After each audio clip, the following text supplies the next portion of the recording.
Hey hi hello எல்லாருக்கும் வணக்கம். Welcome backs to Priya's talks. இன்னைக்கு வீடியோ என்னோட லைஃப்லேயே ரொம்ப ரொம்ப முக்கியமாக ரொம்ப எமோஷ்னலான ஒரு ஹாப்பி நியூஸ் ஷேர் பண்ண தான் வந்திருக்கேன்.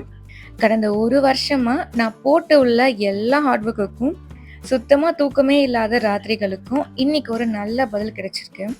எஸ், நம்ம சேனல் மானிட்டைஸ்ட் ஆகிடுச்சு. என்னால் இன்னமும் நம்பவே முடியல.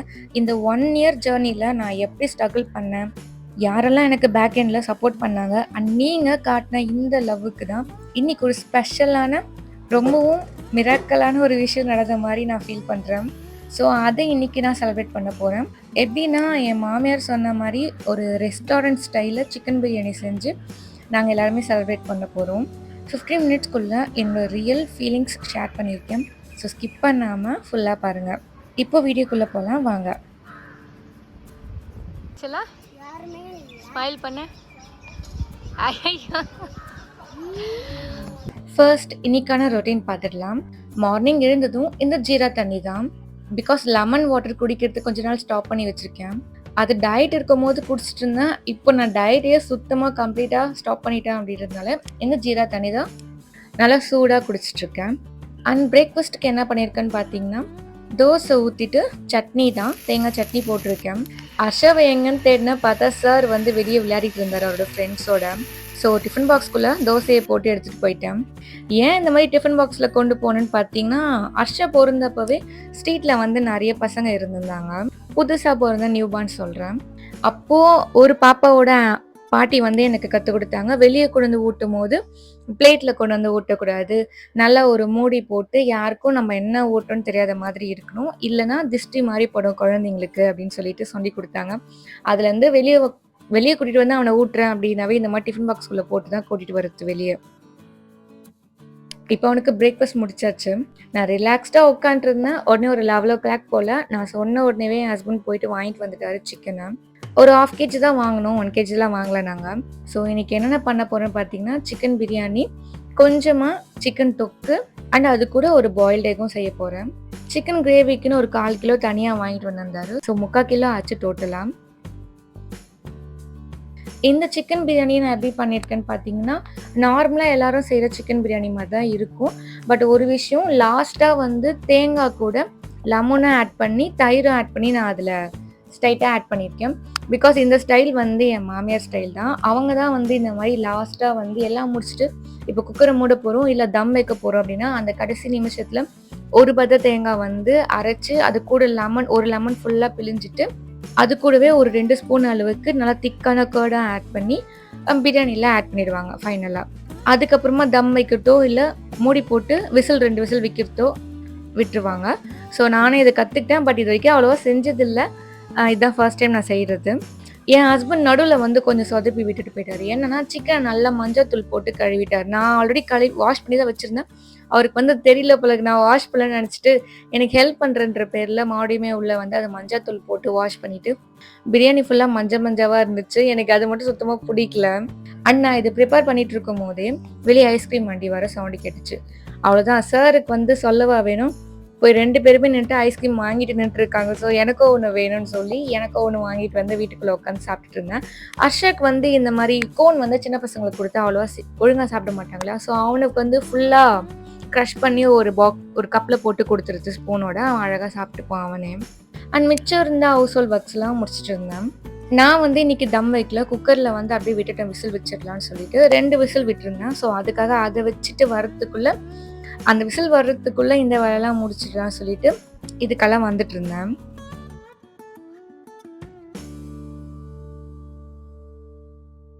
அண்ட் ஒரு வருஷத்துக்கு முன்னாடி பிரியா டாக்ஸ்ன்னு சொல்லி சேனல் ஆரம்பிக்கும் போது ஃபஸ்ட்டு வீடியோவுக்கு ஒரு 10 வியூஸ் கூட வரவே இல்லை சுத்தமாக. அப்புறம் கொஞ்ச நாள் தொடர்ந்து போட 20 வியூஸ் வரும்.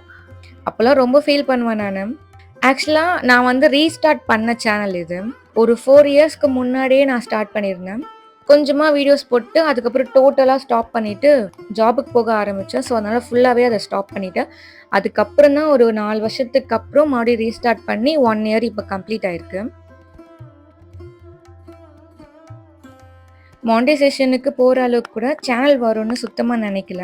என் ஒர்க்கிங் லைஃப், மார்னிங் குக்கிங், அப்புறம் என்னோட டெய்லி ரொட்டீன் பேலன்சிங்க்கு மத்தியில் நைட் 1 AM வரை கூட உட்காந்து பொறுமையாக ஃபோனில் எடிட் பண்ணுறது ரொம்பவே சேலஞ்சிங்காக இருந்தது.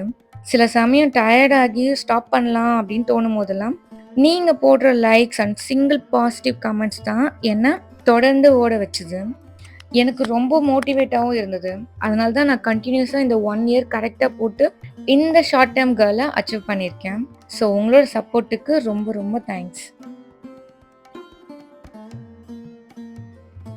இன்னைக்கு பிரியாணி மட்டும் செய்யலை, அது கூடவே ஈவினிங் ஸ்நாக்ஸுக்குன்னு சொல்லிட்டு பருப்பு போலியும் ரெடி பண்ணலான்னு சொல்லி பருப்பை 1 ஹவருக்கு முன்னாடியே ஊற வச்சுருந்தேன்.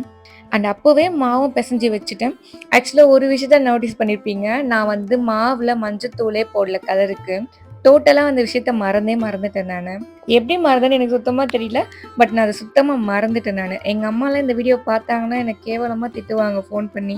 பிகாஸ் எங்கள் அம்மா பருப்பு போலி, புட்டு இதெல்லாம் ரொம்ப அடிக்கடிக்க செஞ்சு எங்களுக்கு கொடுக்குற விஷயம் இதெல்லாம். என்ன சொல்ல போகிறாங்களோ தெரில, இந்த வீடியோ பார்த்துட்டு தான் கால் பண்ணுவாங்கன்னு நினைக்கிறேன் எனக்கு. நான் ஆக்சுவலாக இன்னொரு விஷயமும் சொல்கிறேன். நான் மேரேஜ் ஆகி வந்த புதுசில் இவங்க வீட்டில் வந்துட்டு போலி ஒரு வாட்டி செஞ்சுருந்தேன். எல்லாருக்குமே வர மாதிரி அட்லீஸ்ட் மினிமம் ஒரு 4ஆவது இருக்கணும்னு சொல்லிட்டு 4 to 5 வர மாதிரி போலி செஞ்சு வச்சுருந்தேன் எல்லாருக்குமே டின்னருக்குன்னு சொல்லிட்டு. எல்லாரும் அதை சாப்பிட்டுட்டு டின்னர் என்ன செய்ய போகிற அப்படின்னு என்னை கேட்டாங்க பாருங்கள். அதில் நிறுத்தின ஐயோ இவங்க போலி புட்டு இதெல்லாமே ஸ்நாக்ஸ் மொதல் சாப்பிடுவாங்க போல இருக்கு, அப்படியே ஒரு டேர்ம் ஒரு அந்த பிரேக்ஃபாஸ்ட்டாவோ இல்லை டின்னருக்கோ வச்சுட்டு சாப்பிட மாட்டாங்க போல இருக்குன்னு நான் அன்றைக்கி தெரிஞ்சுக்கிட்டேன். அன்றையிலேருந்து இதெல்லாம் நான் செய்கிறதையே விட்டுட்டேன். ஸோ போலி வந்து செஞ்சு ரொம்ப கேப் ஆயிடுச்சு. ரொம்ப நாள் கழிச்சு தான் இந்த போலிவே நான் செய்கிறேன் அப்படின்றதுனால அந்த டச்சு விட்டு போச்சு எனக்கு. உள்ளே போடுற ஸ்டஃபிங்க்குமே பார்த்தீங்கன்னா நான் அதை செஞ்ச உடனே ஒரு மாதிரி கரெக்டாக வந்துருச்சு, பருப்பெல்லாம் வெந்து. பட் நான் கொஞ்சம் லைட்டாக சூடு இருக்கும் போது ஆட் பண்ணிட்டேன் போல இருக்கு. அது வந்து லைட்டாக உருகிடுச்சு. வெல்லம் வந்து லைட்டாக மெல்ட் ஆயிடுச்சு. அப்படியே ஒரு மாதிரி குழன்னு ஆயிடுச்சு கடைசியில். அது எங்கள் அப்பா வரும்போதெல்லாம் அர்ஷாக்கு ரொம்ப பிடிக்கும்னு சொல்லிட்டு போலி வாங்கிட்டு வந்து கொடுத்து அவனுக்கு பழக்க பண்ணி விட்டுட்டாரு. ஸோ தட் அவனுக்காகவே இன்னைக்கு போலி பண்ணணும், ஸ்வீட்டாக அதனா பண்ணணும்னு சொல்லிட்டு போலி பண்ணலான்னு எடுத்து வச்சு கடைசியில் அது ஒரு மாதிரி சொதப்புல் போலியாக ஆயிடுச்சு. இன்னைக்கு கடைசியில் ஒரு வழியாக வந்துச்சு, ஏதோ மாதிரி தான் இருந்துச்சே தவிர அது போலி, அது வந்து ஸ்வீட் போலி அது அப்படின்ற மாதிரிலாம் இல்லை, ஒரு சொதப்புல் போலி அது. எங்கள் அம்மா அப்பா வரும்போது தான் சொல்லணுமா, வரும்போது செஞ்சு கொண்டு வாங்க அப்படின்னு சொல்லிட்டு. அதே மாதிரி எனக்கு குலாப் ஜாமுன் கூட வெளியே வாங்கி சாப்பிட்றது சுத்தமாக பிடிக்காது. வீட்டில் செய்கிற எங்கள் அம்மா கையில் பண்ணுற அந்த குலாப் ஜாமுன் மட்டும்தான் பிடிக்கும். அதனாலே அப்பா எப்போ வந்தாலும் சரி காலையில் எழுந்து சொல்வார், நான் அங்கே போகிறேன் ஸோ செஞ்சு கொடு அப்படின்னு சொல்லுவார். எங்கள் அம்மா ஒரு 1 ஹவர்க்குள்ளே அதை செஞ்சு எனக்கு கொடுத்து அனுப்புவாங்க, சூடாகவே இருக்கும். அண்ட் ஒரு விஷயத்துக்கு சாரி, ஆக்சுவலாக மானிடைசேஷன் ஆனது வந்து இன்னைக்கு கிடையாது, ஒரு 3 மாதத்துக்கு முன்னாடியே ஆயிடுச்சு. அந்த 1 இயர் கம்ப்ளீட் ஆனது என்னவோ டிசம்பருக்குள்ளே தான். பட் வந்து நான் பர்டிகுலராக லாங் வீடியோஸ் போட ஆரம்பிச்சது மார்ச் எண்டுலேருந்து தான். ஸோ கரெக்டாக அந்த மார்ச் எண்டுக்குள்ளவே நான் முடிச்சுட்டேன் அதை, அந்த 4000 வாட்சர்ஸ் அப்படின்றத. அதனால மார்ச் 23 வந்து எனக்கு மானிடைசைஸ் ஆயிடுச்சு, அப்ரூவ் ஆயிடுச்சு எனக்கு. அதுக்கப்புறம் ஐடி வெரிஃபிகேஷன் அது இதுன்னு சொல்லிட்டு நிறைய ப்ராசஸ் இருந்ததுனால அதெல்லாம் ஃபுல்லாக கம்ப்ளீட் ஆனதுக்கப்புறமா உங்களுக்கு சொல்லலாம் அப்படின்னு சொல்லி நான் இன்னைக்கு தான் சொல்கிறேன். ஸோ 2 நாள் முன்னாடி தான் அது கம்ப்ளீட்டாக முடிஞ்சுது. அது அதனால தான் உங்களுக்கு கொஞ்சம் லேட்டாக ஷேர் பண்ணுறேன். ஸோ அது தப்பாக எடுத்துக்காதீங்க.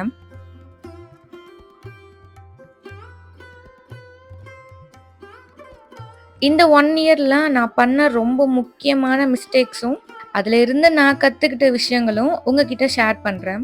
நியூவாக சேனல் ஆரம்பிக்கிறவங்களுக்கு இது ரொம்ப யூஸ்ஃபுல்லாக இருக்கும். ஃபஸ்ட்டு ஸ்டார்டிங்கில் வியூஸ் கவுண்ட்டை வந்து பார்த்துட்டு வீடியோ போடுறதையே ஸ்டாப் பண்ணிட்டேன் அப்படியே. அப்புறம் ஸ்டாப் பண்ணிவிட்டு அகெயின் ரீஸ்டார்ட் பண்ணுறதுக்கு ஒரு 3 இயர்ஸ் கேப் ஆகிடுச்சு எனக்கு. அப்புறம் நம்பிக்கையோடு ரீஸ்டார்ட் பண்ணேன்.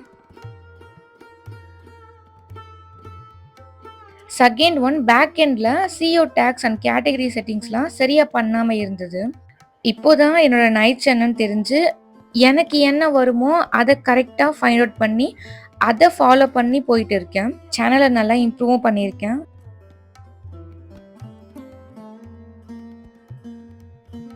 ஸோ நியூவாக யூடியூப் சேனல் ஆரம்பிக்கிறவங்க நீங்களும் கன்சிஸ்டன்சியை எப்போவுமே மிஸ் பண்ணிடாதீங்க.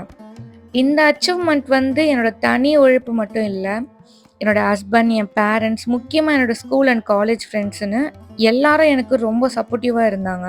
அதெல்லாம் விட ரொம்ப முக்கியமா என் மேல ரொம்ப நம்பிக்கை வச்சு தினமும் என் வீடியோஸ பார்க்குற உங்களுக்கு நான் ரொம்ப ரொம்ப தேங்க்ஸ் சொல்லிக்கிறேன்.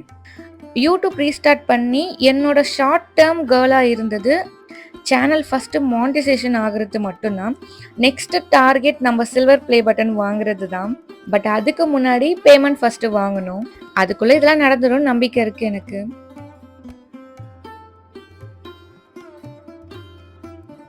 ஸோ நீங்களும் புதுசா யாருனா ஸ்டார்ட் பண்ண போறீங்க அப்படின்னா, உங்க கன்டென்ட் என்னன்னு முதல்ல தெரிஞ்சுக்கோங்க வீடியோக்கு போடுறதுக்கு முன்னாடி.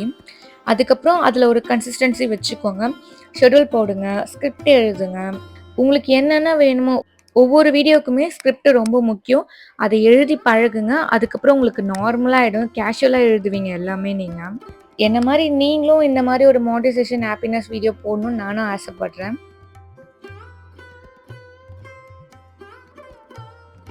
யூடியூப்ல எப்பவுமே காம்படிஷன் கிடையாது. எல்லாருமே ஒரு ஃப்ளோல போயிட்டுருக்கவங்க தான். நம்ம எல்லாருமே ஒரு ஃபேமிலி தான். எல்லாருமே ஃப்ரெண்ட்ஸ் தான். ஸோ தைரியமா புதுசா ஆரம்பிக்கிறவங்களும் சரி, இல்ல ஒண்ணுமே போகல வியூஸ் எல்லாம் எனக்கு போகல அப்படின்னு சொல்லி கவலைப்படுறவங்களும் சரி, கன்டினியூஸா போடுங்க. கண்டிப்பா ஒரு நாள் ரீச் ஆகும். இந்த மாரி சொல்ற அளவுக்கு எனக்கு அந்த அளவுக்கு ரீச் இல்ல. இருந்தாலுமே என்னோட பாசிட்டிவ்னஸ்ஸ உங்களுக்கும் நான் ஷேர் பண்ணணும்னு நெனைக்கிறேன். ஸோ மைண்ட்ல இந்த விஷயங்கள்லாம் வச்சுக்கோங்க. எல்லாரும் வந்து பருப்பு போலி சாப்பிட்டாச்சு. சாப்பிட்டு முடிச்சுட்டு, ஹர்ஷா வந்து ஹோம்வொர்க் வந்து முடிக்க வைக்கணும் இல்லையா? ஸோ அவன வந்து மேல கூட்டிட்டு போயிட்டேன் ரூமுக்கு.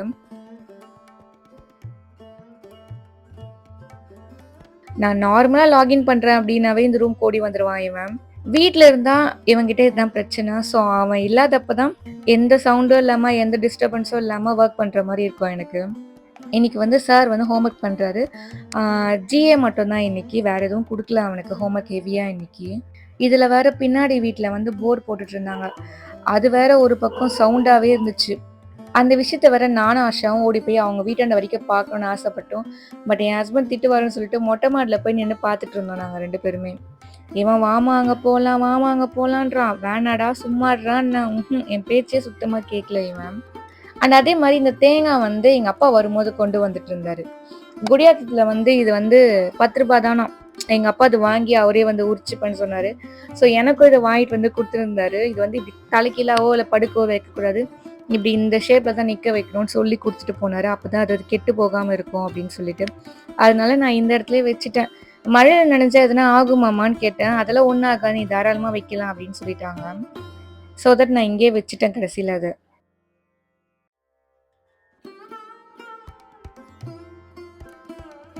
அண்ட் இந்த 15 மினிட்ஸ் வீடியோ உங்களுக்கு பிடிச்சிருந்தா, என்னோட ஹேப்பி மொமெண்ட்ஸ்ல நீங்களும் ஜாயின் பண்ண வீடியோவுக்கு லைக் போட்டு, கமெண்ட்ல உங்களோட விஷஸ சொல்லுங்க. அண்ட் அவ்வளோதான். இந்த வீடியோ உங்களுக்கு ரொம்ப பிடிச்சிருக்கும்னு நம்புறேன். உங்களுக்கு இதே போல வீடியோஸ் வேணும்னா, என்னோட சேனல சப்ஸ்கிரைப் பண்ணிட்டு, டெய்லி என்னோட வீடியோஸ ஃபாலோ பண்ணிக்கோங்க. அண்ட் இதோட டெய்லி போடுற மினி விளாக்ல பார்க்கலாம். பாய். அண்ட் ஒன்ஸ் அகைன் மறுபடியும் உங்களுக்கு நான் தேங்க்ஸ் சொல்லிக்கிறேன்.